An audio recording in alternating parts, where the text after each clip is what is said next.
Tmavé kruhy pod očami, alebo teda väčšia hyperpigmentácia môže mať zdravotný dôvod, pokiaľ náhodou nemáte problémy s pečeňou, prípadne s žlčníkom, vtedy sa tento tmavý pigment pod očami zvýrazňuje, tak tam už len odporúčam naozaj navštíviť lekára, alebo teda nejakú jarnú očistu si dať nejaký detoxikačnú kúru na pečeň. Pokiaľ je to ale pigmentácia v zmysle, že len máte geneticky vystúpené lícne kosti, tak v podstate tam tá pigmentácia nie je, iba sa vám vrhá tieň, ktorý vlastne ako keby navodzuje ten pocit, že máte tie tmavé kruhy pod očami a tam to naozaj vyriešite len nejakým rozjasňujúcim korektorom. Aj v Mary Kay máme samozrejme produkty, ktoré riešia tieto tmavé kruhy pod očami.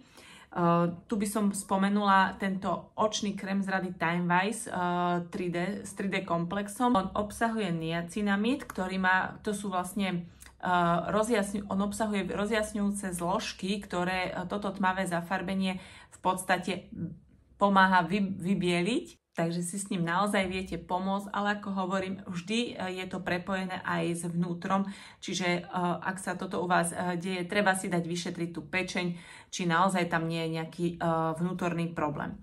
To je, čo sa týka tmavých kruhov pod očami. A čo potom s našimi mimickými vráskami? Na to máme z Dermaspa tento úžasný krém na mimické vrásky. On je v podstate od septembra minulého roku na trhu. Vieme, že jeho účinok je 76% ako po vpichu nejakej účinnej látky, najčastejšie botoxu. A je vegánskeho zloženia, je testovaný, hypoalergénny. A čo to vlastne znamená tento krémik? Veľa žien povie, že veď som si ho dávala a tie vrásky tam stále mám.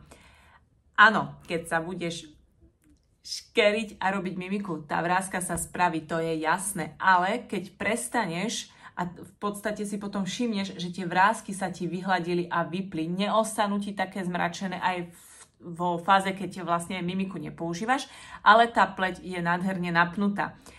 Čo je rozdiel proti tomu, keď si niekto dá pichnúť teda nejakú účinnú látku, vtedy, keď sa usmievaš, ani sa ti v podstate takéto vejariky neurobia, lebo je to tam celé natlačené tým botoxom, ktorý po určitej dobe sa začne odburávať, on sa vlastne rozpadne a my ho vycikame z tela von.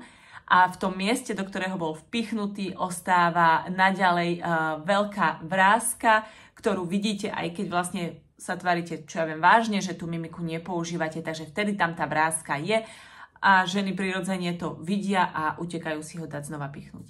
S týmto krémom vyhladíte tento prepadnutie v tej pokožke a sú tam zložky, ktoré vlastne vyplnia naspäť dohora tú pokožku a tá vráska v čase, keď vlastne ste statická, že sa nehybete, tam vôbec nie je. Ale zachovávate prirodzenú mimiku, pokiaľ sa aj škeríte na fotke alebo nejakým spôsobom račíte, áno, však tá vráska sa zvýrazní, ale zase, ak sa uvoľní tá pleť, tá vráska sa krásne vyhladí. Takto má vlastne aj to vaše očné okolie šancu byť nejakým spôsobom vyživované, hydratované, aby ste sa o neho starali. Ako som už aj v predchádzajúcich videách hovorila, nie je dobre do očného okolia používať krémy, alebo séra, ktoré sú určené na pleť, pretože tá textúra pleti je oveľa jemnejšia a zbytočne ju tými krémami dráždite a zaťažujete. Ak sme žena po 45-ke, tak v tom prípade odporúčam tento očný krém s liftingovým efektom, ktorý nielenže nádherne dovyživuje, zahydratuje tú pleť, ale dvíha vám tú pokožku, čiže ak vám už padajú takto tieto horné viečka, alebo máte takého toho už opačného smajlíka, že sa tu ťahá, tak je výborné zapojiť ku tomu práve tento krémik očný, ktorý vám to nádherne všetko zdvihne, zahydratuje, vyživí a tá pokožka sa jednoducho úplne omladí. Dúfam, že som vám týmto videom troška pomohla zorientovať sa v tom, že aj to očné okolie si zaslúži trocha viacej pozornosti. A ak máte niektoré otázky, alebo ste si není istá, či to, čo používate, je pre vás vhodné, napíšte mi správu.